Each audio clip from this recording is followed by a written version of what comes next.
So you guys might think that riding slower on a motorcycle is actually safer, and I'm here to tell you that is not the case. As much as it might seem like riding slower is going to be safer, that is not true at all, especially on a motorcycle. So today I'm going to go through 5 different reasons why it's a lot safer to go faster on a motorcycle than slower in traffic, and you guys are going to be surprised about number 5, so make sure you stay till the end to see what that one is. So let's go ahead and get started with number 1.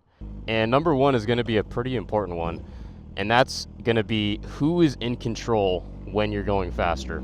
I'll get more into that once I get out of the garage and back on the road. So what do I mean when I say who's in control? When you're riding faster than traffic, you're the one that's going to be coming up behind cars. You're going to be the one that's going to see the cars ahead of you. You're the one that's taking in the information that then gets to execute what happens after that. So right now I'm going faster than traffic. I don't have anyone coming up behind me, and I'm the one that gets to see where the cars are, and I'm deciding where I want to go. So I see these cars, I have the information, I get to come in, I can make the pass, and there's no one that's taking me in as information and deciding if they want to pass me. Now when I say fast, I don't mean above 100 miles an hour. There's still a lot of situations where I would go above 100 miles an hour opposed to going 65, but we'll get into that later. So when I say faster than traffic, what I mean is 5 to 10 miles an hour faster than the rest of the flow of traffic. So like I said, I'm the one that's in control right now. I'm the one that's making the decisions based off what I see. If you're going slower than traffic, which I'll show you in a second, it doesn't matter what you see because everything is coming up from behind you. By me going faster, everything is in front of me. I get to see what's gonna happen before I get there. So let's go ahead and ride in the slow lane for a little bit, and I'll show you guys the exact opposite of what I mean. So the speed limit on this freeway is 65. That's what the sign says, but you'll see no one going 65 miles an hour. But we'll do it just to show you guys. Now I have cars coming up on me. I have this guy I didn't even see in the truck passing me.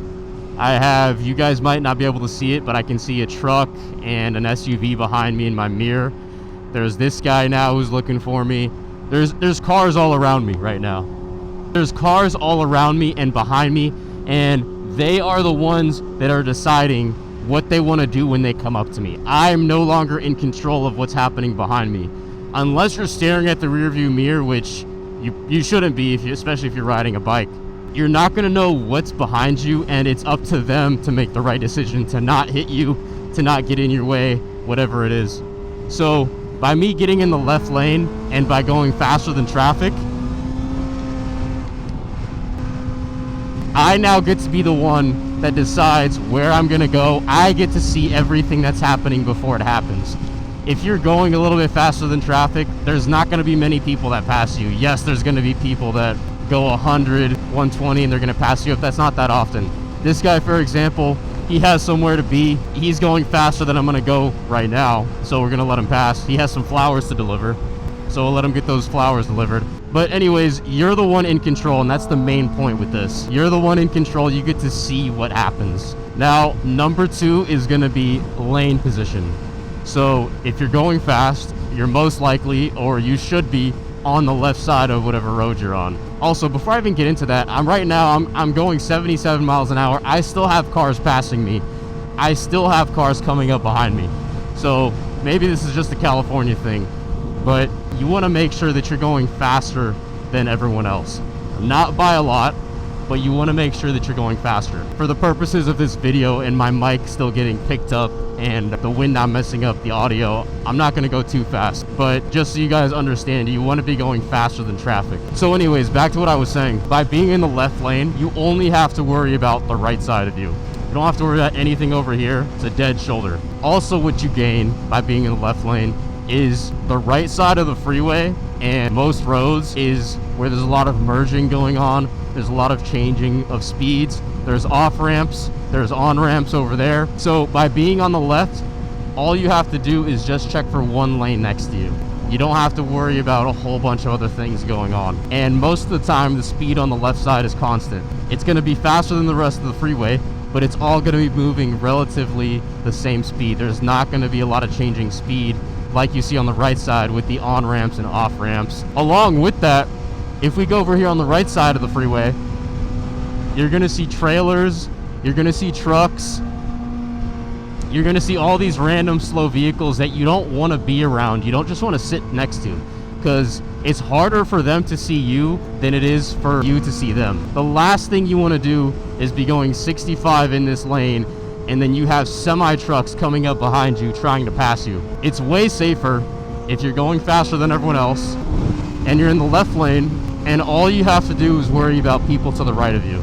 Now, going to number 3, this is going to tie in with the other 2 as well, and this is going to be about blind spots. So when I say faster, I don't just mean pick a faster speed and stick with it. I also mean as you come up on cars, pass them quickly and stay in open space. So when you're going slower, especially on the slow side of the freeway in the slow lane, you're gonna stay in people's blind spots, especially if you're going a constant speed. What do I mean by that? I'll show you exactly what I mean. So if I come over here, I start going a little slower, and let's say I decide I wanna cruise at, okay, we'll go 68, and I'm just gonna stay at 68 miles an hour.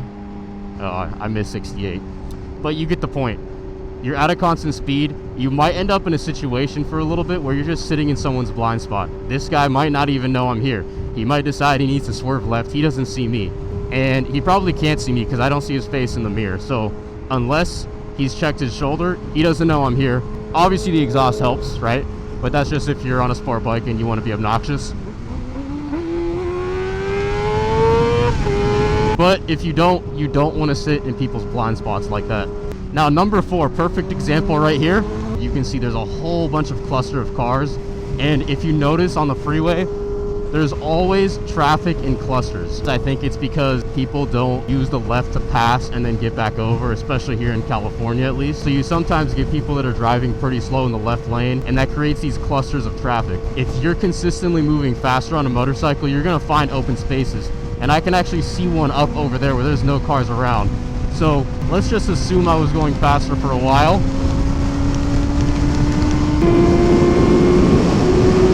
Now, you don't want to go as fast as I just went, but that's just for the sake of the video so I can get to the space and show you guys quickly. But as you can see right now, no one around me. I got the whole freeway to myself, and that's because I'm not going slowly, and that's because I'm not sitting in one spot and staying there. And it's not just right now. So if you drive on the freeway for a while, you can notice this, especially on a motorcycle, because you'll be able to pass cars and you'll see different patterns in the road that you won't see in a car. Now, here we are again, another part of the freeway. Look, all those cars over there, we got all this open space. This one is actually because of a cop. So the cop over there is the one creating the space right now, so we're not gonna do anything too crazy. But cops and slow drivers in the left lane are why there's breaks in traffic like that. Obviously, no one wants to pass the cop, so the traffic ends up being however fast he goes, and no one's ever bold enough. Oh, he just said what's up. No one's ever bold enough to pass him up. So there's the cop over there, and as you can see, all the cars are now catching up slowly, but no one wants to pass him up. They don't want to get a ticket, whatever it is. I don't know what it is that she saw, but she was smiling about something. We'll go wave. So back to the speed thing. I don't want you guys to twist my words and say Super Squid is telling you guys to go 130 miles an hour all the time. That's not what I'm saying. There's definitely still a lot of situations where I would rather go 130 opposed to 65 in the slow lane, for sure. But that's not what I'm telling you guys to do. That's not what most people should do. What I'm saying is, if the flow of traffic in the fast lane or the faster cars on the freeway on the left side are going 80 miles an hour, you want to go 85 to 90. You don't want to go any faster than that. After that, you're really just going faster just because, and that's a whole different reason. That's just because you want to go fast. You can't say you're being safe at that point. Going 90 on a motorcycle is 100% safer than going 65 for everything that I've said so far, which brings us to number 5. And that's going to come down to state of focus. So I don't know if you've noticed this, but even in a car, you're driving 60, 70 on the freeway, you're in the right lane, you got cruise control on, you're not really paying attention. Physically, you're there. Mentally, you're at home deciding what you're gonna make for dinner tonight. Yes, there's less risk because you're going slower, but you're not mentally there, you're not engaged you're not thinking about what's going on. Now, if you're going 90 and you're going faster than traffic, you're definitely going to be focused. You're definitely going to be taking in the information in front of you. You're going to be looking, you're going to be engaged. You're not going to be thinking about dinner until you get home, which is going to make dinner that much better. So you're just going to be more focused overall. In my personal experience, I've never been in any accidents on a motorcycle or in a car, but the closest I've ever been was always when I was driving slowly. I was driving slowly, I was kind of out of it. Maybe I was tired too, but I just wasn't fully engaged. I wasn't going fast. And I think it's the same for most people. When you're fully focused on something, you're not going to get distracted easy. Another personal story that I would say translate pretty well to what I'm trying to say here is if you've used power tools before, you've used table saw. I'm sure when you guys use it, at least when I do, you get the glasses on, you make sure you have your whole workstation clean, all clear. You're super careful as you cut the wood because you understand the danger, because you're so focused. Now, I've never cut myself with a table saw, cutting wood or anything like that, but I have cut myself many times with small box cutters and little knives like that. I even have a scar on my finger from when I built some shelves.